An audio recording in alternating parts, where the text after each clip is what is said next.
법과 친해지는 제일 좋은 방법, 생생법률쇼. 안녕하세요. 진행을 맡은 김도희입니다. 오늘도 크고 작은 법률 문제로 어려움을 겪고 있는 여러분을 위한 법률 상담은 물론이고요. 세상을 들썩이게 하는 이슈들을 법적으로 풀어보는 시사 법률 토크까지 준비가 돼 있습니다. 법률과 관련해 궁금한 내용이 있으신 분들은 상담 전화 02557-8295번으로 전화 주셔도 좋고요. 법률방송 홈페이지에 들어오신 후에 법률상담 게시판에 문의 남겨주시기 바랍니다. 그리고 화면 아래 하단에 보이는 이메일로도 상담 문의를 받고 있습니다. 각 분야 전문 변호사가 무료로 성심성의껏 상담해 드리니까요. 많이 참여해 주시기 바랍니다. 지금 이 방송은 유튜브를 통해서도 실시간으로 함께 방송되고 있습니다. 더불어서 많은 시청 부탁드리겠고요. 유튜브를 통한 소통의 창구도 활짝 열어두겠습니다. 자, 그럼 오늘 도움 말씀 주실 변호사님 소개해 드리겠습니다. 법무법인 상림의 임원진 변호사 모셨습니다. 어서 오세요. 예, 안녕하세요. 임원진 변호사입니다. 오늘도 최선을 다해 상담해 드리도록 하겠습니다. 네, 오늘도 억울하고 답답한 분들께 명쾌한 상담, 유익한 상담 해주시길 기대해 보겠습니다. 자, 그럼 생생법률쇼 오늘 어떤 사연들이 들어와 있는지 미리 한번 살펴볼까요? 사망한 아내의 재산 재혼 전 자녀와 나눠야 할까요? 구두합의 믿었다가 체납 위기에 빠졌어요. 뒤늦은 양육비 청구 가능할까요? 맘카페에 올린 허위 사실 처벌 가능할까요? 네, 이렇게 다양한 분야의 상담이 접수가 됐습니다. 저희가 잠시 후에 변호사님과 함께 속 시원한 해결책 찾아볼 텐데요. 시청자 여러분께서도 끝까지 함께 해주시면 고맙겠습니다. 자, 생생법률쇼 첫 번째 순서는 시청자 여러분이 법과 친해지길 바라면서 법적인 상식을 유익하게 설명해 드리는 시간이죠.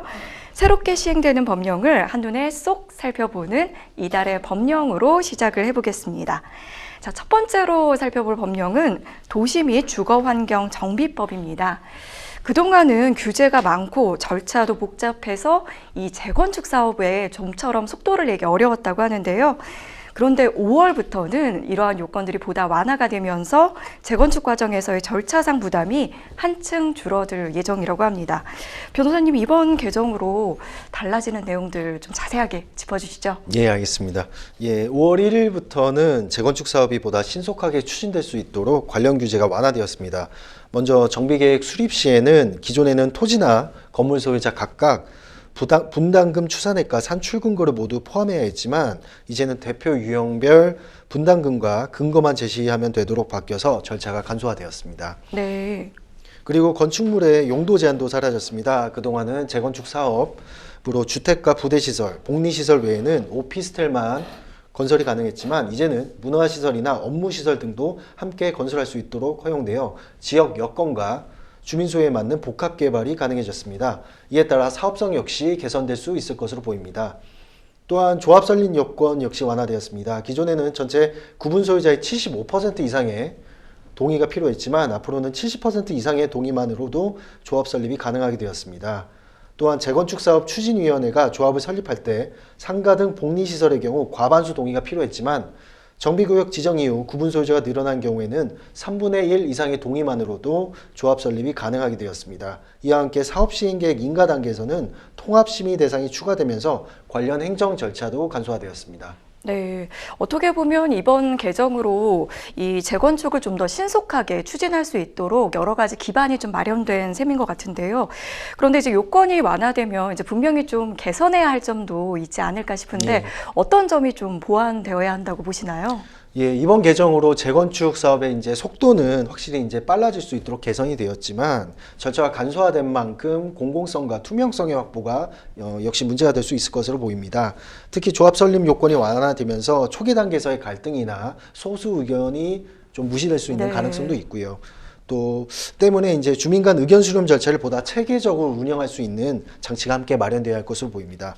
또한 복합 개발이 가능해진 만큼 지역 여건에 맞는 용도 계획과 교통, 환경 등에 대한 영향평가도 충분히 병행되어야 할 것으로 보입니다. 네, 이 동의 요건이 조금 완화된 만큼 그만큼 이제 공공성, 투명성이 중요하다는 의견이 정말 상당히 좀 일리가 있게 들렸는데요. 다음으로 살펴볼 법령은 여권법 시행령입니다. 그동안 이제 병역을 마치지 않은 분들은 이제 일반인 분들과 달리 유효기간 10년짜리 여권은 발급받을 수가 없었는데요. 그런데 앞으로는 연평균 약 17만 명에 달하는 병역 미필자들도 이 유효기간에 제한 없이 여권을 발급받을 수 있다고 해서 화제가 되고 있습니다. 변호사님, 이 내용은 또 어떤 내용인지 알려주시죠. 기존의 여권법 시행령은 병역 이탈 방지 목적으로 병역을 마치지 않은 사람들에게는 최대 5년의 유효기간에 복수 여권만 발급하도록 제한되었습니다. 하지만 5월 1일부터 이 제한이 전면적으로 폐지되면서 앞으로는 병역을 마치지 않은 사람들도 일반인과 동일하게 10년의 유효기간의 복수 여권을 발급받을 수 있게 되었습니다. 대상은 병역준비역, 보충역, 대체역, 승선근무 예비역 등 복무 중이거나 병역을 이행하기 전 단계에 있는 병역 미필자 전원이고요. 이제는 병역관계 서류를 따로 제출하지 않아도 여권 발급이 가능해졌습니다. 외교부는 최근 3년간 병역 미필자라는 이유로 여권 유효기간 제한을 받은 청년이 연평균 약 17만 명에 이른다면서 이번 개정은 불합리한 차별이라는 지적을 반영하고 국방부, 병무청과 협의해 이뤄진 조치라고 설명했습니다. 이번 조치는 5월 1일 이후 접수되는 여권 발급 신청부터 바로 적용이 되는데요.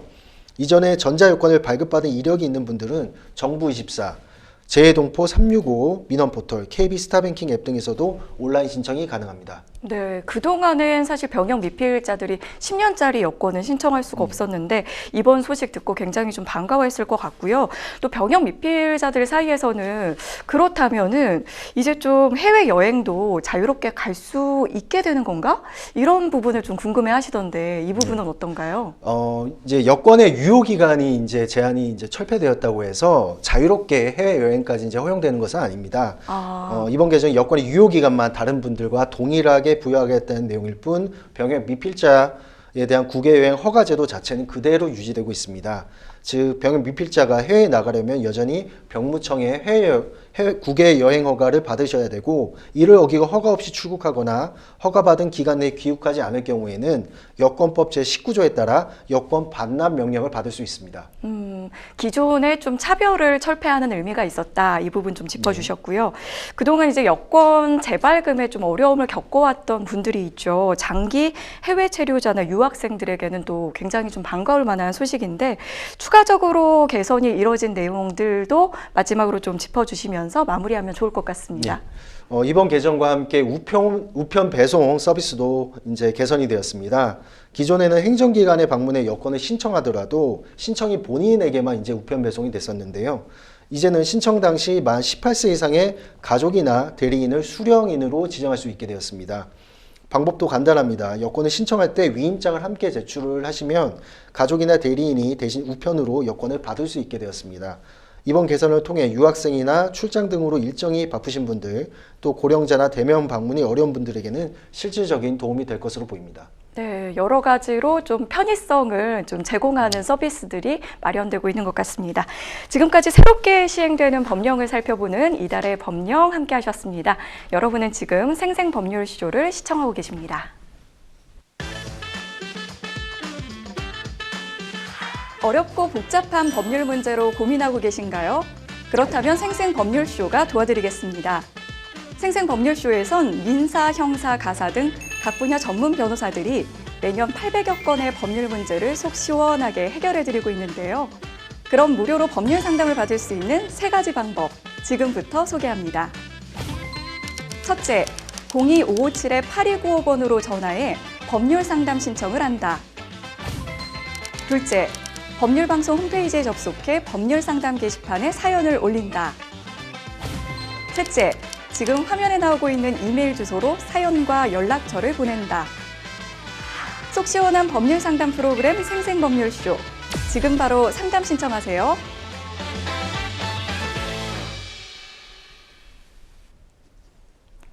지금부터는 생생법률쇼가 자랑하는 성심성의 무료 법률 상담 시작해 보겠습니다. 전화 연결이 돼 있는데요. 전화 받아보겠습니다. 안녕하세요. 네, 안녕하세요. 네, 전화해 주셔서 감사합니다. 어떤 점이 궁금해서 연락 주셨을까요? 예, 다른 게 아니고, 상속 문제 때문에, 네. 예, 그래서 전화 드렸습니다. 아, 상속 문제 때문에 전화를 주셨다고요? 예, 예. 저희가 이제 그 시청자분들을 위해서 좀 더 좀 자세하게 좀 설명을 해 주셔야 할 것 같은데, 예. 조금 더 이야기를 좀 해 주실 수 있으실까요? 예, 예, 예. 자세한 걸 제가 좀 말씀드릴게요. 네. 지가 30년 전에, 네. 예, 저희 집사람하고 결혼을 했는데, 네네. 우리 집사람은 그 전에 이혼을 했었어요. 아, 네네네. 예, 저는 그냥 혼자였고요. 네. 그래서 자녀가 두 사람이 있다는 건 알았어요. 아, 네. 예, 그러고 나서는 거기에 대한 걸 그렇게 신경도 안 썼고, 네. 그러고 살았는데, 네. 집사람이 최근에 수술인가 뇌 수술을 받으러 가고 좀 잘못해서 그냥 그렇게 사고가 났습니다. 아, 네. 한 2달 전에 돌아가셨는데요. 아, 네네. 전혀 저도 거기 자녀들하고 저것도 없었고. 네, 교류도 없으셨고. 거의 잊어먹고 살았죠. 네. 근데, 집사람, 사망신고하고 일처리를 좀 하려고 그랬더니, 그쪽에 이제 외가 쪽에, 네. 외가 쪽에 그런 게 좀 필요하다고 떴더니, 거기에 이제 애들이, 2명이 거기 기재가 돼 있더라고요. 네. 그래서 지금 그래서 그게 상속 문제가 그게 걸리는데, 네. 지가 이제 집사람하고 결혼해서 살림하면서 쭉 지금까지 이렇게 살면서 네. 부동산이라든가 그런 거를 이제 이렇게 채취를 했는데 그 집사람 앞으로 다 해놨어요, 그걸요. 아, 아내분 명의로. 예, 네. 예, 예. 그래 이제 집이 두 채가 있는데 한 20년 전에 이제 구입한 것도 집사람으로 했고 최근에 한 3년 전에 이제 아파트를 하나 구입한 것도 집사람 앞으로 했습니다. 아, 네. 그래서 저는 100% 우리 집사람이 지금까지 저하고 살림하면서 하는 걸 다 집사람 앞으로 다 해놓으니까. 네. 100% 다. 이제 네. 이렇게 좀 하다 보니까 그쪽 집사람이 그래갖고 사고로 가고 나서 일처리를 하랬더니 그쪽에 이제 자녀분이 둘이 있으니까 네. 지금 일을 저걸 못하고 있거든요. 네네. 그래서 지가 이제 알고 싶은 거는 네. 제가 이제 나이가 70이 넘었는데 네. 너무 억울하잖아요. 거기다가 줄래니까 네. 그래서 이게 지푸라기라도 잡은 심정을 해갖고 지금 이렇게 문의를 드리는 겁니다. 아, 네. 네. 네, 사연 잘 들었습니다. 네, 옆에 이제 임원진 변호사님 나와 계시거든요. 예, 예. 이야기 나누면서 이제 보다 좀 자세하게 상담 받아보도록 하겠습니다. 예, 알겠습니다. 네. 예, 안녕하세요. 예, 안녕하세요. 예, 일단 심심한 위로의 말씀을 먼저 드립니다.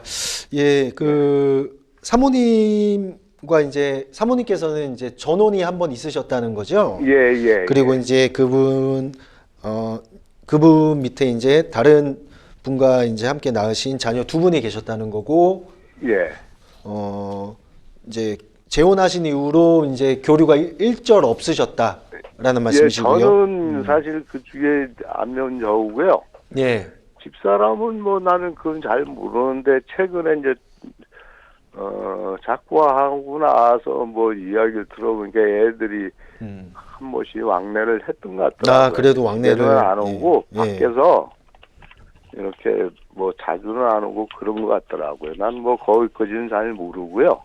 아, 최근에 투병 생활 하시면서 가끔 왕래가 있었다는 아니, 건가요? 투명 생활을 했으면은 사실 이렇게까지는 안 됐고, 예, 예.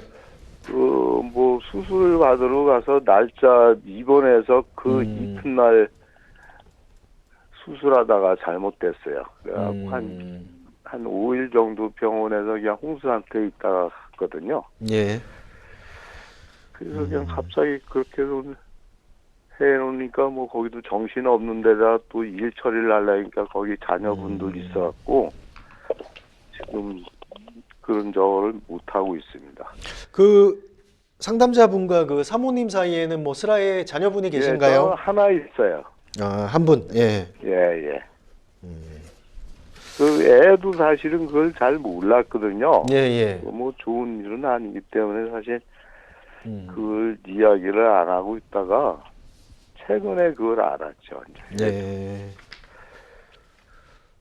지금 그러면 결혼 생활 동안 이제 네. 지금 상담자분께서 지금 되게 억울하시다고 생각하시는 포인트가 이제 부동산 등이나 뭐 각종 재산들을 사모님 명의로 다 해놨는데 예. 예, 그 재산 형성에 있어서 이제 상담자분께서 이제 좀 기여가 크시다라는 이제 그렇죠. 입장이신 거잖아요. 예, 예. 이제 그런데 이제 이거를 생판 모르는 이제 그 사모님의 전혼 자녀분들과 이제 나눠야 되는 게 좀 억울하다라는 게 예. 이제 포인트 같은데요.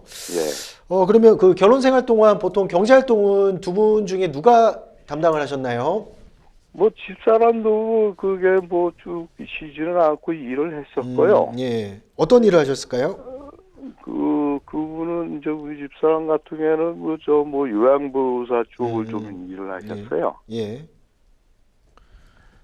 그리고 그러면 이제 뭐 경제 생활을 유지하는 데 있어서 이제 그 뭐 굳이 비율을 나누자면 그 상담자분께서 이제 가져오시는 소득이 뭐 대략 몇 퍼센트 정도였을까요?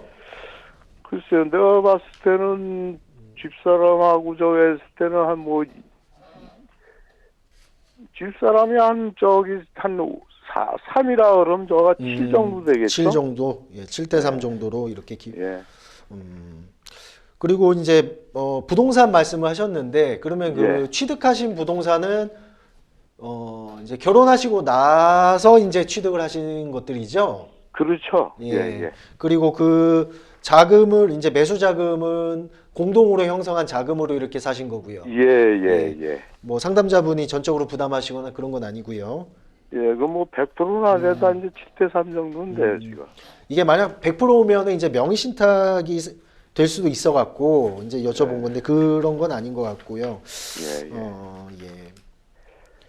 그 지가 이제 그 일을 무슨 이렇게 직장 생활을 쭉 한 거 아니고요. 예. 그 뭐 이렇게 나들이 하고 그래갖고 이제 그 일을 하면은 그 저희 그 통장 구자로 이렇게 입금을 시켜줘요. 예. 그거를 내가 한 20 한 몇 년 동안을 쭉 저걸 해서 그게 있거든요. 그래서 지가 지금 너무 억울한 거는 뭐냐면은 예. 내가 무슨 집사람하고 저거 하면서 이렇게 내가 따로 무슨 재산을 충족을 해놨다 그러면 사실 내가 좀 이해가 가는데 예. 집사람이 거의 100%를 다 그 갖고 이제 그 했으니까 예. 지가 집사람 하고 나서 이렇게 보니까 저는 가진 게 하나도 없더라고요. 예. 그래서 너무 억울하고 그 친구들한테 그걸 상속을 좀 해준다는 게 그래서 지가 좀 문의하고 싶은 거는 그동안 내가 일을 해서 은행에다가 입금된 그 내역서 있지 않습니까? 예. 그런 걸로 해서 좀 반영이 돼서 저한테 좀 그래서 그게 지금 그렇게 문의를 하는 겁니다. 예. 아, 잘 알겠습니다. 예. 일단 저희 뭐 너무 뭐 걱정은 안 하셔도 될 것 같아요. 예. 그러니까 우리 민법상 이제 상속이 어떻게 이루어지냐면요. 일단 법정 상속분이라는 게 있습니다. 그래서 상속분이 이제 법에서 정해진 대로 거기서부터 일단 시작을 하고요. 그래서 지금 사모님이 이제 피상속인으로 되시면서 사모님이 남겨놓으신 그 상속 재산에 대해서 상담자분이 1.5의 이제 지분을 갖게 되고 그 다음에 1.5 원칙대로 1.5. 예, 원칙부터 말씀을 드리는 거예요. 예. 1.5의 지분을 갖게 되고 그 다음에 그 상담자분과 사모님 사이에서의 그 자녀분이 1 그리고 그 사모님이 이제 전혼 그 자녀 두 분 그분들이 이제 1씩 이제 갖게 되는 게 이제 원칙입니다. 예. 그리고 이제 이거를 기초로 해서 이제 공동 상속인들 간에 이제 공평을 이제 기할 수 있도록 여러 가지 제도가 마련이 되어 있어요. 그래서 예, 예. 먼저 받아가신 분이 있다면 그거는 또 공제를 하고, 그리고 그 피상속인을 이제 적극적으로 뭐 지극히 이제 부양을 했다거나 아니면 예. 피상속인의 재산 형성이나 유지에 있어서 이제 기여를 하신 게 있다. 그러면은 더 줘야 되는 부분이 있잖아요. 예, 예. 예, 그거는 이제 기여분이라고 해서 요 법정 상속분 이제 계산에 있어서 이제 반영이 되게 됩니다.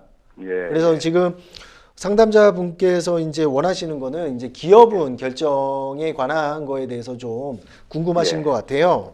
예, 예. 그래서 우선은 일단 뭐 그 경제 생활을 하시는 데 있어서 이제 네. 7대3 정도 되는 이제 비율로 20년 이상 이제 기여를 해왔고, 그걸 바탕으로 해서 이제 사모님 앞으로 다 이제 재산들의 이제 명의가 이루어진 거잖아요. 예, 예. 예. 그래서 이거는 이제 기여분 결정을 통해서 이거는 이제 좀 인정을 받을 수 있을 것 같습니다. 예. 예, 뭐 소득 규모나 기간, 생활비 부담 정도, 뭐 공동재산의 관리 여부, 뭐 이런 것들이 다 기여분 판단 기준이 되거든요. 예, 예. 근데 이제 구체적인 절차는 원래 말씀을 드리면, 이게 이제 기여분이라는 거는 결국 이제 상속재산 분할 협의를 하면서 예. 이제 어느 분이 더 기여한 게 있다라고 이제 공동 상속인들 간에 이제 협의가 이루어지게 되면은 뭐 그대로 이제 이루어지게 되는 건데요. 예. 예. 근데 지금 이분들과 연락이 되시나요, 혹시? 그 일을 좀 추진을 하려고 그러다가 저도 그걸 사실 예. 생각지도 못하고 있었고요. 예. 집사람 저하고 나서 사망 신고하고 나서 그쪽은 생각지도 못하고 있다. 애하고 그 은행 일을 보러 갔다가 예, 예. 집사람이 사망 저거 됐으니까 사망 진단서하고 갖다 줬더니 외가 쪽에를 그걸 띄워오라 그러더라고요. 그렇죠. 예. 공동 상속인 저- 전원 그게 있어야 예, 됩니다. 예. 그래서 저도 사실 우리 애 엄마하고 결혼할 때 애가 둘이 있다는 건 들었는데 예, 예. 그 후로는 뭐 한 30년을 넘도록 사실 저거를 해서 보지도 못하고 뭐 애들 내가 안면 저거기 때문에 거기 대한 건 까맣게 잊고 있었죠. 그러다가 예, 예. 그걸 서류를 띄러 갔더니 그 서류의 상에 이제 그게 나와서 우리 애한테도 굉장히 미안하고 나도 당황스럽고 사실 그랬습니다. 그래서 제가 좀 여쭤보고 싶은 거는 혹시라도 예. 뭐 그분들 연락처가 있어서 연락이 되나 뭐 이 그래서 이제 부분이거든요. 예, 예. 그거 이제 그래서 애 엄마 이제 동생이 예, 예. 누이 동생이 있는데 이제 그 처제한테 내가 이제 연락을 해서 예, 예. 그 사람들 전화번호를 땄죠. 예, 예.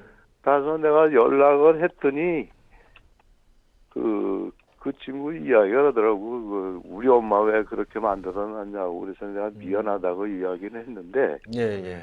그 후에는 통화를 못했어요. 그리고 나도 지금 뭐 약을 계속 약을 지금 복용을 하고 있고 굉장히 지금 저도 힘든 상태입니다. 지금 예. 뭐 내가 한 60대만 돼서도 사실 별 그렇게 다시 벌면 되지 생각을 하고 있는데 나이는 70이 넘고 사실 거기 내가 집사람하고 한 30년 넘게 이렇게 생활하면서 모아둔 축축된 거를 내가 이게 노후에다가 막 그냥 좀 해야 될 거를 그 친구들한테 다 준다니까 예. 너무 억울한 거예요. 예, 예. 그렇다고 예, 알겠습니다. 그러면 이제 좀 이렇게 원칙적인 내용만 좀 알려드릴게요. 그러니까 예. 제가 이제 연락이 되냐라고 이제 여쭤본 이제 이유는 예, 연락은 되죠. 예, 예. 그러니까 이 기여분 결정이라는 게 결국에 이제 말씀드린 것처럼 상속 예. 재산 분할 협의를 하면서 공동 상속인 간의 협의가 이루어지면 이제 그대로 반영을 시키면 됩니다.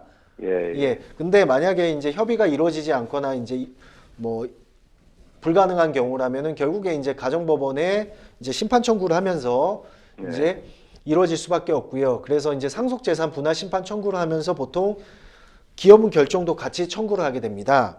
예, 예. 그래서 이제 이 과정에서 상담자분께서 이제 방금 이제 말씀하셨던 내용들 있잖아요. 20년간의 그 결혼 생활에서 어떠한 이제 재산 형성이나 유지에 기여를 했는지 이 부분에 예, 대해서 적극적으로 이제 좀 자료 등을 제시하시면서 기여분을 좀 이끌어내실 필요가 있고요. 예. 그리고 이제 만약에 이제 뭐 전혼 자녀분들이 그 뭐 사모님과 이제 뭐 긴밀하게 교류가 뭐 거의 없었다. 뭐 이런 거라면 뭐 이것도 하나의 판단 기준이 될 수 있습니다. 뭐 하급심 판례 중에도 뭐 거의 교류가 없이 이제 몇십 년간 이제 지내온 경우라면 그것도 하나의 기여분 결정이 있어서 이 사람들에게 이제 굳이 많이 줄 필요가 없다. 뭐 이런 식으로 판단한 사례도 있거든요. 글쎄 뭐 예. 그건 자세하게 저도 잘 모르겠는데 예. 그 친구들이 교류가 어느 정도 있었는지는 사실 뭐 집사람도 저한테 사실 그런 이야기를 했었으면 저도 이렇게 이런 상태까지는 않았겠죠, 저도. 예, 예, 예. 그런데 그런 이야기는 없었고 최근에 집사람 이제 자꾸 하고 나서 보니까 예. 뭐 그 작은 애가 자꾸 와서 용돈을 뭐 돈을 달라 그래서 들어간다는 이야기를 들은 것 같아요. 예. 그런 이야기를 하더라고. 예. 이제 그 친척되는 사람이. 그래서 사실 저는 저희 집안에서는 사실 몰라요. 우리 집사람이 재혼해서 저하고 정한 걸 아직까지도 몰랐고 최근에 이제 다 알죠. 우리 애도 사실 나이가 30인데도 아직까지 모르고 있다가 요번에 알게 됐거든요. 예, 예. 예. 알겠습니다. 그러면 일단 다시 한번 좀 이렇게 말씀드린 거를 좀 간략하게 정리를 한번 해드릴게요. 예. 그러니까 원칙은 이제 법정 상속분에 따라서 이제 일단 상속이 이루어지고요. 예. 그렇지만 이제 우리 민법은 이제 공평을 기하기 위해서 이미 가져가신 분이 있으면 공제를 하고 더 받으실 분이 있으면은 그분께 더 줘야 된다라는 식으로 이제 조정이 이루어지는 예, 형식으로 지금 구성이 되어 있습니다. 네. 그리고 이제 상담자분께서는 이제 20년간 결혼 생활하시면서 재산 형성이나 유지에 이제 기여한 부분이 있기 때문에 이제 이게 법률 용어로 기여분이라 하거든요. 그래서 기여분 결정을 통해서 요거를 이제 상담자분님의 이제 지분을 더 높일 수가 있습니다. 예. 그래요? 근데 원칙은 이제 이렇고요. 그리고 그러면 기여분을 어떻게 이제 결정하냐? 예. 그러니까 공동 상속인 간의 협의를 통해서 결정할 수 있으면 그대로 이제 결정하면 되고요. 만약에 이제 협의가 이루어지지 않으면 가정법원에 상속재산 분할 심판 청구하시면서 기여분 결정 청구도 같이 하셔야 됩니다. 예. 아, 그래요? 예, 예. 그리고 그리고 이제 지금 아까 저 이야기한 그 은행에 대한 그 저거 있잖아요. 은행이요. 이제 저 내세울 수 있는 거 그것밖에 없는데 그 은행에 내가 입금이 돼갖고 지금까지 거의 한 25년 동안, 그러니까 뭐 그전에도 뭐 그런 건 있었지만은, 그래 이제 전적으로 내가 일을 해서 번 돈이 은행에 다 입금이 됐거든요. 예, 예. 그 통장 거래 내역이 되게 중요한 증거가 될 것으로 보입니다. 아, 그래요? 예, 예. 그래서 이제 뭐 협의를 하는 과정에서도 이제 그 다른 이제 그 자녀들에게도 이제 객관적인 자료를 제시하시면서 설득하실 필요가 있으니까요. 미리 그 통장 거래 내역을 좀 잘 정리를 하셔갖고 내가 이 정도 기여를 했다. 그러니까 기여분으로 이 정도는 내가 좀 인정을 받아야겠다라는 이제 자료를 활용하시면 될 것 같고요. 만약 이제 협의가 안 된다 그러면 이제 법원에 그거를 이제 증거로 제출하시면서 동일한 주장을 하시면 될 것 같습니다. 그렇게 되는군요. 예. 네. 그러면 그게 저기 자세한 건 잘 모르겠는데 저기 뭐 사망 신고 하나 하고 나서 뭐 그 재산 분조하는 것도 뭐 그 개월 수가 있나요? 기간이? 예. 그 사망 신고 시점으로부터 이제 그 개월수 아, 몇 개월 안에 음. 뭐 절차를 진행해야 되는지 예, 예, 예. 네, 그 부분. 그 상속 분할협의 이제 이게 상속 포기는 3개월로 알고 있는데 이제 예. 이게 이제 정확하게 말씀드리면 이제 이게 포기에 관련돼서 이제 3개월의 기간 제한이 있습니다. 근데 그 전에 뭐 이렇게 뭐 상속 재산 중에 일부를 이제 사용한다거나 뭐 아니면 그렇지 않고 단순 승인을 이제 간주되는 게 있거든요. 이제 그런 상황에서 만약에 상속 채무가 더 과다하다는 걸 뒤늦게 알게 된 경우에는 이제 별도로 특별 한정 승인이라는 제도가 있고요. 그러니까 좀 절차가 좀 한 번에 좀 설명드리기에는 좀 지금 시간 관계상 좀 어려울 것 같긴 한데요. 예. 예, 일단은 이제 그 기간 제한이 있긴 있습니다. 이제 그 부분은 좀 유념을 하셔야 될 것 같고요. 예. 네. 네. 그지 애가 네. 저희 애가 지금 사실 그 친구들하고 난 통화를 한번 잠깐 하고 말았고 우리 애가 이제 그걸 아빠는 나서지 말고 자기가 좀 그 사람들 뭐 통화를 하고 어떻게 만나서 어떻게 좀 합의를 좀 보는 걸로 좀 해야 되겠다는 식으로 이야기를 해서 우리 애한테 사실 그걸 맡기고 있는데 우리 애도 뭐 일을 하다 보니까 시간적인 그 여유가 없어요. 예, 예. 네. 예, 그리고 또 걔가 또 자기가 말은 그렇게 했구나 하는데도 사실 엄두가 안 나는 거죠. 예, 예. 네. 예, 그래서 지금 뭐 5월 초에 좀 만나서 뭐 주고 전화라도 통화를 해서 그거 한다고 이야기는 하더만 아직까지 연락을 아직 안 하고 있는 모양이에요. 네. 예. 저희 이제 그 시간 관계상 여기서 이제 좀 상담을 마무리해야 할 것 같은데요. 어떻게 좀 예, 예. 답답하셨던 부분들은 좀 해소가 좀 되셨을까요? 조금이라도? 예, 하여튼 네. 고맙습니다. 하여튼. 아유, 네, 전화 주셔서 감사합니다. 여러 가지로 지금 좀 상황이 좀 심적으로 힘드실 것 같은데 좀 예. 차근차근 좀 잘 알아보시고 대응하시면 좋을 것 같습니다. 네. 예, 예, 예. 네, 전화 주셔서 감사합니다. 예. 네, 일단 법정 상속분을 짚어주셨고, 사실 이제 사연 주신 분께서는 그것 외에 좀 기업은 네. 결정에 관해서 좀 궁금해 하셨거든요. 그래서 이제 자신이 어쨌든 그 재산 형성에 좀 도움을 줬던 부분들, 이런 부분들을 좀 잘 이제 좀 제시를 하셔야 될 것 예, 같은데, 그렇습니다. 지금 이제 통장 거래 내용이나 이런 부분도 좀 증거를 잘 제출하셔가지고 좀 원하시는 결과가 나오셨으면 좋겠습니다. 여러분은 지금 생생법률쇼를 시청하고 계십니다.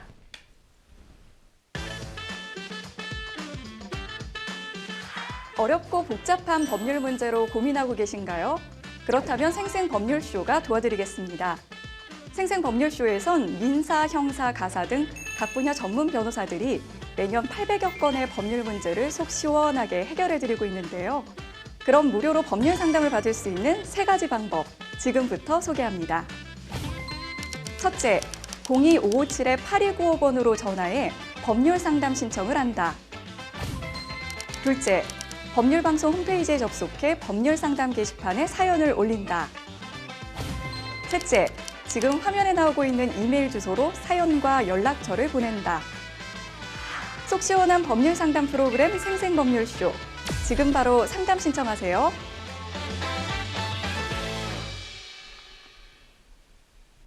이번에는 법률방송 이메일을 통해 들어온 여러분의 고민을 해결해 드리겠습니다. 어떤 사연인지 함께 보시죠. 8년 전 건설업을 운영하다가 다른 사람한테 업체를 넘기고 사업을 정리했습니다. 업체를 인계하는 과정에서 그동안 미납된 4대 보험료는 인수한 쪽에서 대신 납부하기로 구두 합의를 마쳤고요. 그런데 업체를 인계받은 사람은 몇 달 지나지 않아 회사를 폐업해버렸습니다. 그런데 최근 건강보험공단으로부터 미납된 4대 보험료를 납부하라는 통보를 받았습니다. 납부 금액만 해도 1억이 넘는 상황인데요. 저는 국세 소멸 시효가 5년인 걸로 알고 있는데 4대 보험도 이와 동일한지 궁금합니다. 만약 아직 시효가 지나지 않아 이를 모두 납부해야 한다면 과거 업체를 넘긴 저에게까지 납부 책임이 있는 건지 알고 싶습니다. 그리고 이 금액을 계속 납부하지 않을 경우 통장 압류 같은 조치가 실제로 이루어질 수 있는지도 함께 알려주세요. 네, 이렇게 사연 주셨는데 지금 이미 8년 전에 그 사업을 넘겼는데 예. 지금 갑자기 지금 4대 보험료를 미납한 부분을 납부해라 이렇게 통보를 받으셔서 좀 굉장히 좀 당황스러울 것 같은데, 먼저 지금 이제 국세의 소멸 시효는 5년인 것 예, 같은데 그렇습니다. 4대 보험도 동일한지 좀 궁금해 하셨거든요. 어떤가요? 예, 결론부터 말씀드리면 4대 보험료의 소멸시효는 원칙적으로 3년입니다. 아, 이제 네. 국세 5년과는 이제 차이가 있고요. 그 3년이라고 이제 정해진 거는 이제 각각의 보험관계법령에 별도로 규정되어 있습니다. 그러면은 3년일 경우에는 훨씬 더 이제 빨리 이제 소멸시효가 완성이 됐거나 예. 그랬을 것 같은데, 지금 이제 8년 전에 있던 그런 미납된 보험료가 지금 이제 내라고 온 거잖아요. 그러면 뭐 중단됐을 가능성이 있다고 봐야 할까요? 예, 뭐 4대 보험료의 경우에도 그 일반적인 소멸시효 법리가 동일하게 적용이 됩니다. 그래서 소멸시효 완성 전에 소멸시효 중단 사유, 예컨대 뭐 가압류나 압류, 뭐 재판상 선고 이런 것들이 있었다면은 이제 중단이 됐을 것으로 보이고요. 네. 그래서 아직까지 이제 시효가 완성되지 않았을 가능성도 있습니다. 네. 때문에 이제 정확한 판단을 하기 위해서는 공단 측의 이제 조치 내역을 정확하게 확인해 보실 필요가 있습니다. 그리고 이제 당시에 이제 물론 이제 8년 전이지만 그 당시에 이제 새로 인수하기로 한 분이랑 4대 보험 납부에 대해서 이제 구두 합의가 있었거든요.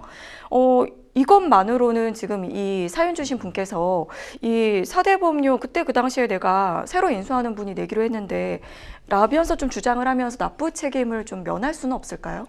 뭐 안타깝지만 이제 그 양수도 과정에서 이게 구두 합의가 있었다는 사정만으로 이게 네. 상담자님의 이제 납부 책임이 면제되기는 어려울 것 같습니다. 아, 그래요. 그러니까 이 사건의 경우 구체적인 사실관계는 좀 더 알아봐야 되겠지만, 제가 보기에는 법인 양수도가 이루어진 게 아니라 건설업 면허 그냥 양수도 형식으로 사업 양도가 이루어진 것으로 보이거든요. 네. 그 4대 보험료는 이제 법령에 따라 사업주에게 직접 부과되는 공적 의무입니다.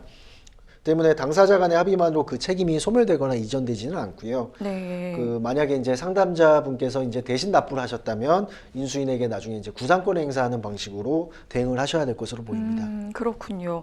그 밖에 지금 좀 걱정을 하고 계신 부분이 이 금액을 이제 계속 납부를 하지 않으면은 이 통장 압류 같은 조치가 이뤄질 수 있는지 이 부분 궁금해 하시는데 어떻게 되나요? 예, 뭐 그렇습니다. 이제 체납이 지속될 경우에는 이제 건강보험공단은 법률에 따라 강제 징수 절차를 이제 진행을 할 수 있습니다. 뭐 상담자분께서 우려하시는 이제 통장 압류나 네. 뭐 급여, 예금, 부동산, 자동차 뭐 각종 재산에 대해서 이제 압류 조치가 가능하고요. 네. 이에 따라서 이제 매각 등의 이제 조치까지도 이루어질 수 있습니다.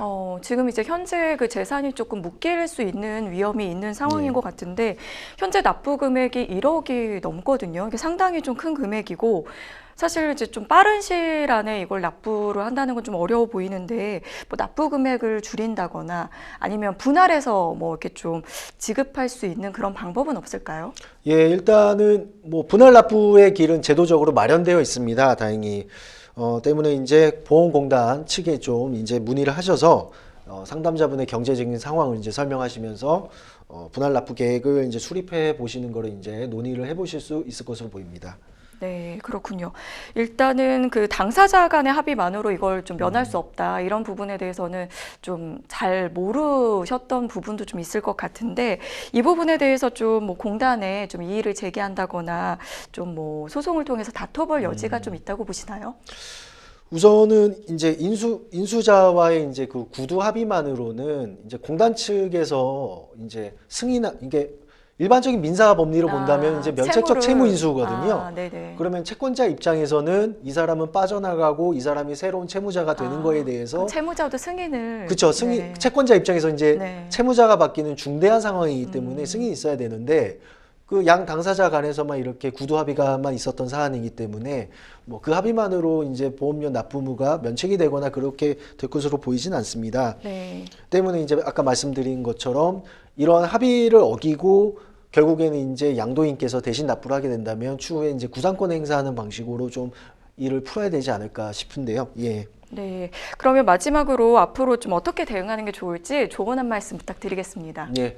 우선 이제 공단 측에 연락을 하셔서 정확한 미납 보험료의 액수와 그 다음에 공단 측이 이제 어떠한 조치를 이전에 해왔는지를 좀 확인해 보실 필요가 있습니다.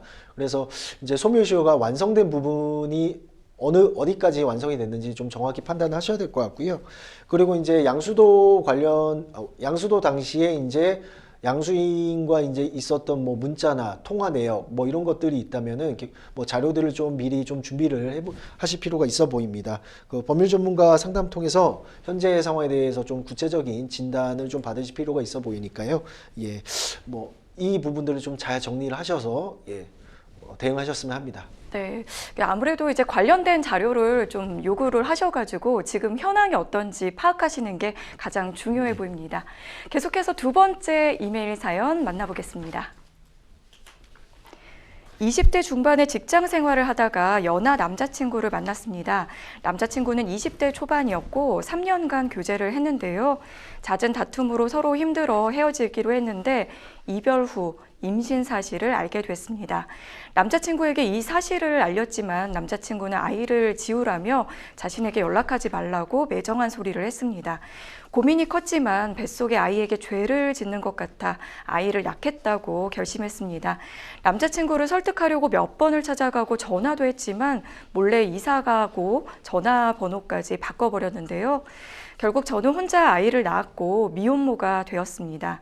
아빠의 존재도 모른 채 자란 딸아이는 벌써 중학생입니다. 저는 아이 아빠를 찾을 수 없어 양육비는 생각도 못했는데 최근 유명인의 미혼모 출산 이야기를 보고 저도 양육비를 받아야겠다는 생각이 들었습니다. 아이 아빠의 친구를 우연히 만났을 때 들었는데 지금은 결혼해서 자녀까지 있다고 하는데요. 지금이라도 양육비 소송을 할 수 있을까요? 아이 아빠의 현재 사는 곳과 연락처도 모르고 유전자 검사도 해주지 않을 것 같은데 방법이 있을까요?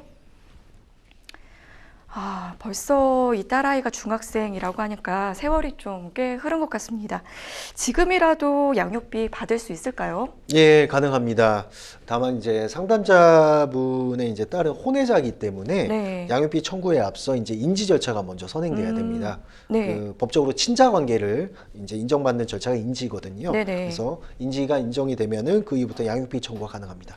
그러면 이제 보통 인지 절차라고 한다면 이제 드라마에서는 그 유전자 이렇게 검사라든지 이런 것들을 좀 떠올리는데 우리가 뭐 머리카락이라든지 이렇게 해서 하는 그런 장면들이 좀 생각이 나거든요.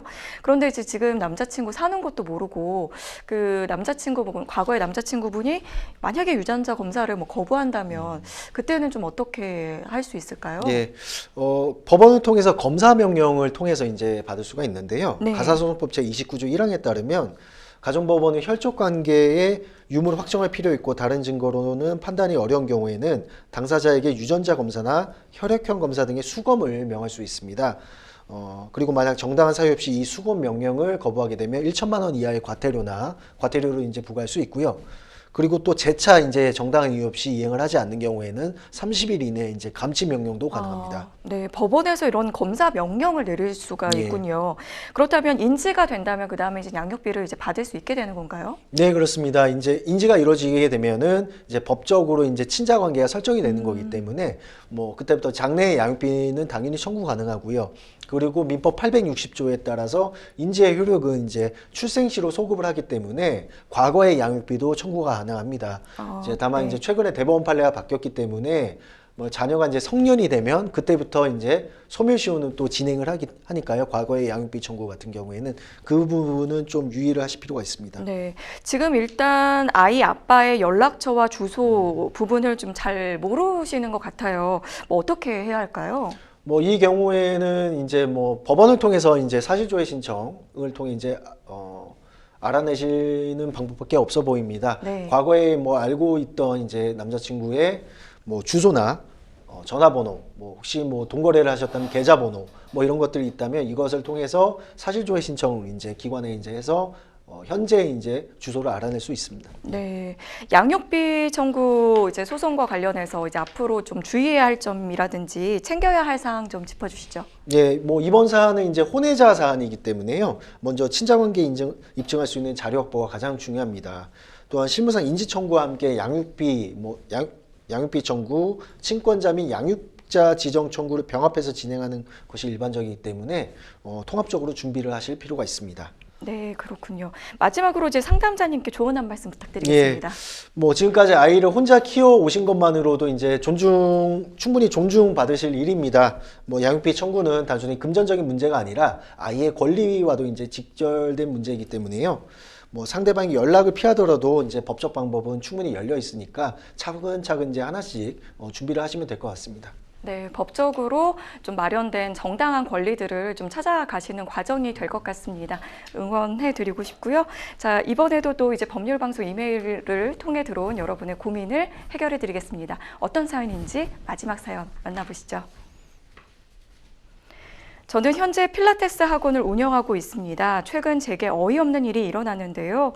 회원도 아닌 사람이 맘카페에 제가 회원들의 몸매를 보고 비웃는다며 이상한 글을 남긴 겁니다. 이런 허위 사실이 담긴 글이 여기저기 퍼지고 댓글에는 저희 학원을 불매 운동해야 한다는 얘기까지 있습니다. 금전적인 손해는 물론이고 저에 대한 이미지 실추가 이만저만이 아닌데요.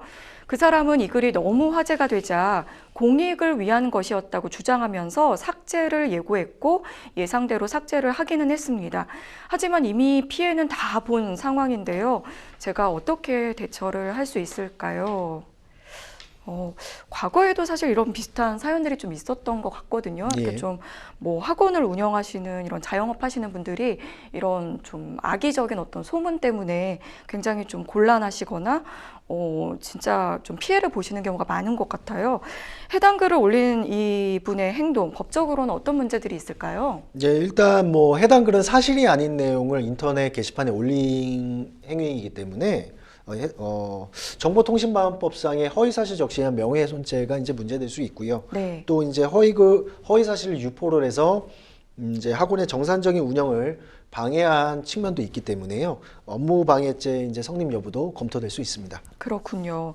사실 이런 부분이 굉장히 좀 신중해야 되는데 이렇게 좀 글을 올리신 것 같아요. 그 댓글에는 이제 이 내용을 보고 이 학원 불매 운동해야겠다 이런 내용까지 좀 있다고 하는데 정말로 좀 손해를 입으신 것 같아요. 금전적으로도. 근데 이 부분을 좀 민사적으로 좀 손해배상 청구가 가능할까요? 예, 가능할 것으로 보입니다. 뭐 인터넷에 허위 사실을 이제 퍼뜨려서 타인의 명예를 훼손한 행위는 민사상 불법 행위에 해당합니다. 따라서 이제 재산적 손해는 물론 정신적 손해에 대해서 위자료 청구도 가능합니다. 뭐 회원 수가 감소한다거나 뭐 신규 회원 유입 저하 등의 구체적 피해가 입증이 된다면 그 자료는 손해배상액 산정에 중요한 근거가 될 수 있을 것으로 보입니다. 또한 이제 상담자님께서 겪으신 이제 스트레스나 이미지 실추 등의 이제 정신적 고통에 대해서도 위자료 청구 충분히 하실 수 있을 것으로 보입니다. 네, 손해를 좀 잘 증명하시는 게 좀 중요한 관건이 될 것 같은데 일단 어쨌든 이렇게 너무 화제가 되니까 이 글 쓴 분도 삭제를 하긴 했어요. 그런데 이게 삭제한다고 사실 끝나는 부분이 아니지 않나요? 네, 그렇습니다. 이제 글을 삭제하더라도 이미 발생한 명예훼손죄나 업무방해죄 성립에는 지장이 없습니다. 뭐 즉 범죄 성립 여부 판단에는 이제 영향이 없고요. 네. 다만 이제 재판 과정에서 양형에 있어 이제 좀 참작이 될 수는 있습니다. 아, 네. 그래도 바로 삭제를 하긴 했다. 이 부분이 좀 참작이 될 수는 있는데 만약에 저희가 뭐 가정을 해보자면 이 비방글을 삭제를 안 했다면 그랬다면은 좀 뭐 어떤 대응을 좀 해볼 수 있을까요? 그런 경우도 예. 있잖아요. 예. 네. 우선 뭐 글을 내려달라고 해야겠죠. 그래서 이제 해당 플랫폼 운영자에게 뭐 삭제 요청이나 이제 임시 조치 요청을 하는 걸 이제 생각해 볼 수 있겠고요. 만약에 이제 이거를 법원을 통해서 이제 해결을 하시겠다 그러면 영상물, 뭐 게재 금지 가처분을 이제 고려를 해보실 수 있습니다. 네, 이번 사안 같은 경우에 이제 명예훼손 앞서 이제 말씀을 해주셨는데 그 부분에서도 좀 허위 사실이다 이 부분을 좀 적시한 경우에 좀 해당하는 것 같아서 이런 부분이 좀 쟁점이 될 것 같은데 어떻게 좀 증명을 하면 좋을까요? 예, 이번 사건에서도 허위 사실 적시 여부가 이제 핵심 쟁점이 될 것으로 보이고요. 일반적으로 이제 허위 사실인지 여부는 전체 글의 맥락이나 취지를 봤을 때 종합적으로 이제 살펴서 결정을 하게 되는데요. 그 중요한 부분이 객관적 사실과 이제 대체적으로 부합을 한다면 이것을 허위로 보지 않고 사실로 보고요. 다만 그 과정에서 약간의 과장된 이제 표현들이 들어가 있다 하더라도 이제 사실로 판단하게 됩니다. 그래서 이 경우에도 허위 사실인지 여부에 대해서는 이러한 법리에 따라서 이 사건에서도 판단이 이루어질 것으로 보입니다. 글 쓴 분은 공익을 위해서 글을 올렸다. 사실 이런 부분을 좀 주장하는 분들이 꽤 계시는 것 같아요. 나는 예. 공익을 위해서 이거 알 권리다 이렇게 생각하시기도 하는데 이걸 공익적이라고 볼 수 있을까요? 뭐 주요 동기가 이제 공익이라면 이제 뭐 부수적으로 개인적 감정이 섞여 있더라도 이제 공익이라고 판단을 할 수 있는데요. 근데 이번 사건의 경우 글을 작성하시는 분이 뭐 회원도 아니셨고, 네. 뭐 내용도 뭐 제도 뭐 학원의 개선이나 뭐 이런 것을 이제 주장하시면서 이제 표현된 게 아니라 그냥 단순한 사적 비방처럼 보이거든요. 네. 그래서 이제 공익적 목적이라 보기는 좀 어려울 것 같습니다. 네, 마지막으로 조언 한 말씀 부탁드리겠습니다. 예, 온라인 게시글로 인해서 이제 피해를 보셨다면은 신속한 증거 확보가 제일 중요해 보입니다. 뭐 해당 글과 댓글 그리고 이런 것들이 이제 퍼져나간 경로 경위 뭐 이런 것들을 이제 캡처나 기록 등을 잘 해두시는 게 가장 중요해 보입니다. 감정적으로는 매우 힘드시겠지만 뭐 차분하게 검토하시고 대응하실 필요가 있어 보입니다. 네, 생생법률쇼 어느덧 마칠 시간이 다 됐는데요. 오늘 함께해 주신 임원진 변호사님 고맙습니다. 감사합니다. 네, 저희 앞서 보셨듯이 법률 상담 전문 변호사들이 이렇게 무료로 상담해드리고 있습니다. 참여 방법 알려드리겠습니다. 상담 전화 02557-8295번으로 전화 주셔도 좋고요. 또 법률방송 홈페이지에 들어오셔서 게시판에 글을 남겨주시거나 하단에 보이는 이메일로도 상담 문의 받고 있습니다. 주저 말고 연락 주시면 도움을 드리도록 하겠습니다. 자, 저희가 준비한 소식은 여기까지입니다. 시청해주신 여러분 고맙습니다.